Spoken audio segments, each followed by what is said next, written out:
Jamaah Jumat yang dirahmati oleh Allah Subhanahu wa taala, mari kita selalu meningkatkan takwa kepada Allah dengan cara melaksanakan perintah-perintahnya dan menjauhi segala larangan-larangannya. Karena takwa kita akan menjadi manusia yang beruntung baik di dunia maupun di akhirat.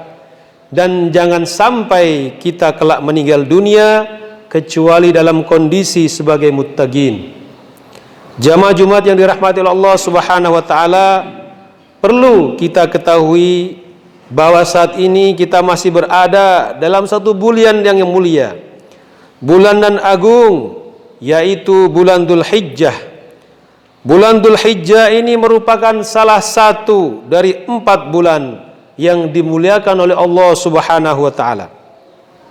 Dan Allah menyebutnya dengan istilah Asy-Syuhrul Harum atau bulan-bulan yang dimuliakan. Maksud dari bulan yang dimuliakan adalah Allah memberi keistimewaan pada bulan-bulan tersebut, di mana keistimewaan tersebut tidak diberikan kepada bulan-bulan selainnya. Diterangkan dalam kitab Nuzhatul Majalis karya dari Syekh Abdurrahman bin Abdissalam bin Abdurrahman bin Utsman Asy-Syafi'i bahwa bulan Dzulhijjah dimuliakan oleh Allah karena di dalam bulan Dzulhijjah terdapat syariat puasa sunnah Arafah. Dalam bulan Dzulhijjah Allah memuliakan 4 nabinya, yaitu pertama, Allah menerima taubat Nabi Adam alaihissalam. Kedua, Allah berkenan berkomunikasi secara langsung dengan Nabi Musa alaihissalam di Gunung Tursina. Ketiga, Allah memuliakan Nabi Muhammad sallallahu alaihi wasallam dengan cara menyempurnakan rukun Islam yang kelima berupa ibadah haji.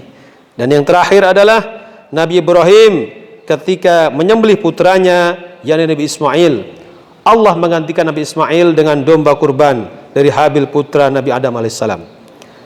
Berkenaan dengan keistimewaan bulan Dzulhijjah ini, masih dalam kitab Nuzhatul Majalis terdapat keterangan bahwa Rasulullah Muhammad SAW bersabda, "Man shoma yaumat arwiyah a'tahullahu thawaba Ayyub alaihissalam ala balaihi. Wa man shoma yauma Arafah a'tahullahu thawaban mithla thawabi Isa alaihissalam." Artinya barang siapa berpuasa di hari Tarwiyah, maka Allah memberinya pahala sebagaimana pahala yang diberikan Allah kepada Nabi Ayyub alaihissalam atas cobaan yang diberikan kepadanya. Dan barang siapa berpuasa di hari Arafah, maka Allah memberinya pahala sebagaimana pahala yang diberikan kepada Nabi Isa alaihissalam. Sebagaimana dinyatakan oleh Imam Ar-Razi bahwa tanggal 8 Dzulhijjah disebut Tarwiyah, sedangkan tanggal 9 Dzulhijjah disebut Arafah. Untuk itu, berkenaan dengan kemuliaan kedua hari tersebut, masih mengutip keterangan dari kitab Nuzhatul Majalis, terdapat riwayat sebagai berikut: An Aisyah radhiyallahu anha anin Nabi sallallahu alaihi wasallam qol inna fil jannah kusuran min darrin wa yakutin wa zarbaj wa jabarzat wa dahab wa fiddah. Qultu ya Rasulullah liman hiya? Qala liman shoma yauma Arafah. Ya Aisyah, man asbaha shaiman yauma Arafah fatahallahu alaihi 30 baban minal khair wa ghalaqu anhu 30 baban minasyarr fa idza aftara wa syaribal ma astaghfara lahu la kullu irkin fi jasadih. Artinya diceritakan dari Sayyidatina Aisyah radhiyallahu anha dari Kanjeng Nabi Muhammad SAW bersabda, sesungguhnya di dalam surga terdapat istana-istana yang terbuat dari mutiara, dari yakut, dari intan berlian, dan dari zabarjat, emas dan perak. Kemudian aku bertanya kepada Nabi, ya Rasulullah, untuk siapa istana-istana tersebut? Nabi menjawab, bagi orang-orang yang berpuasa Arafah. Wahai Aisyah, barang siapa puasa di hari Arafah, maka Allah akan membukakan untuknya 30 pintu kebaikan, membukakan untuknya 30 pintu kebaikan, ditutupnya untuknya 30 pintu keburukan. Dan ketika dia berbuka puasa, kemudian dia minum seteguk air, maka semua keringat yang ada dalam tubuhnya akan memintakan ampun untuknya. Wa anil Fadl ibni Abbas radhiyallahu anhu anin Nabi sallallahu alaihi wasallam qala, man hafidha lisanahu wa sam'ahu wa basarahu yauma Arafah ghufira lahu ila Arafah. Artinya diceritakan dari sahabat Fadl ibnu Abbas radhiyallahu anhu dari Nabi Muhammad sallallahu alaihi wasallam bersabda, barang siapa yang menjaga lisannya, pendengarannya dan penglihatannya pada hari Arafah, maka dosa-dosanya diampuni sampai hari Arafah yang akan datang. Berpijak pada dawuh hadis tersebut dan dalam rangka meraih keutamaan-keutamaan sebagaimana keterangan di atas, mari mulai saat ini juga, terlebih pada hari Arafah yang akan datang, kita berusaha menjaga lisan, menjaga telinga dan menjaga mata. Jangan sampai lisan, mata dan telinga ini terbiasa digunakan untuk hal-hal yang tidak baik, hal-hal yang mengakibatkan murka Allah. Dan jangan sampai lisan ini berkata tidak jujur, berbohong dan menipu orang. Demikian pula jangan sampai lisan dan telinga ini terbiasa digunakan untuk menggunjing aib orang lain, kesalahan-kesalahan orang, dan membincang keburukan-keburukan orang. Itu jangan sampai, karena hal-hal tersebut masuk dalam ranah maksiatul lisan wal udhun, atau maksiatnya lisan dan telinga. Demikian pula dengan mata ini, jangan sampai digunakan untuk melihat dan menonton hal-hal yang tidak diperkenankan oleh agama, karena hal itu merupakan maksiatul ain atau maksiat mata. Jamaah Jumat yang dirahmati Allah Subhanahu wa taala, pada dasarnya kemuliaan bulan Dzulhijjah selain karena terdapat hari Tarwiyah dan hari Arafah, kemuliaan Dzulhijjah disebabkan karena tanggal 10 Dzulhijjah merupakan hari raya umat Islam di seluruh dunia yang disebut dengan hari raya Idul Adha atau hari raya kurban.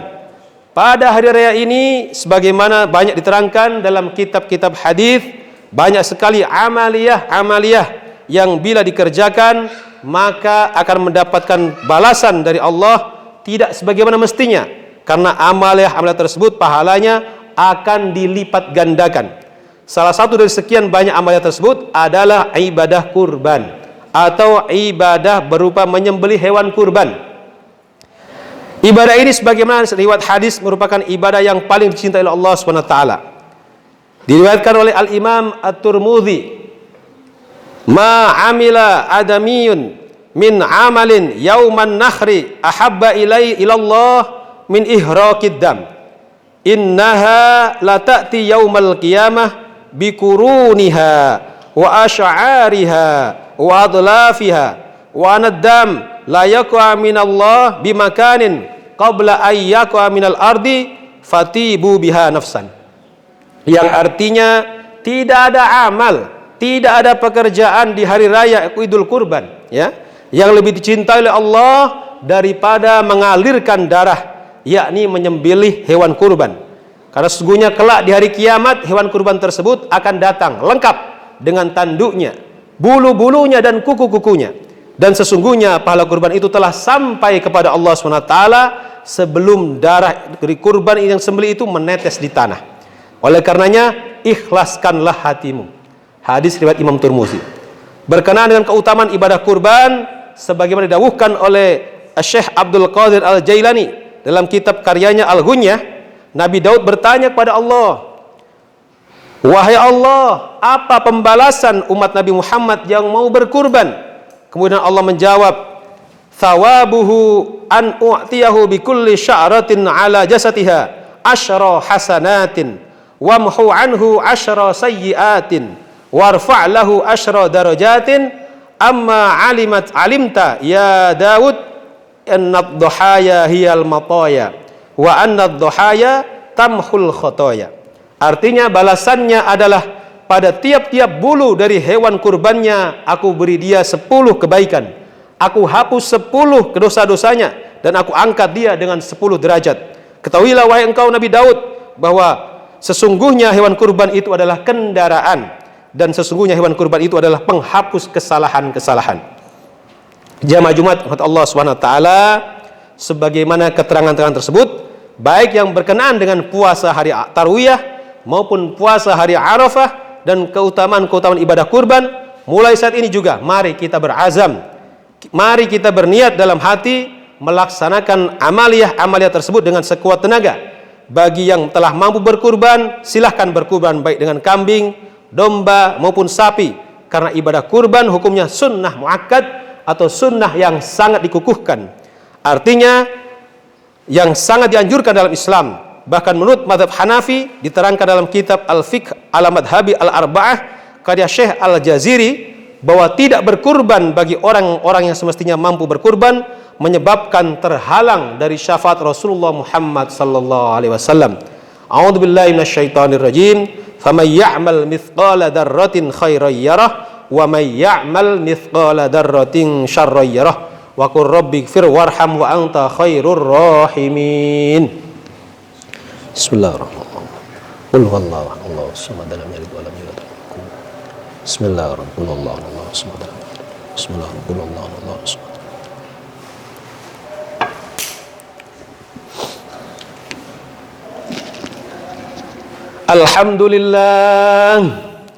Alhamdulillahi nahmaduhu wa nasta'inuhu wa nastaghfiruh wa na'udzu billahi min syururi anfusina wa min sayyiati a'malina.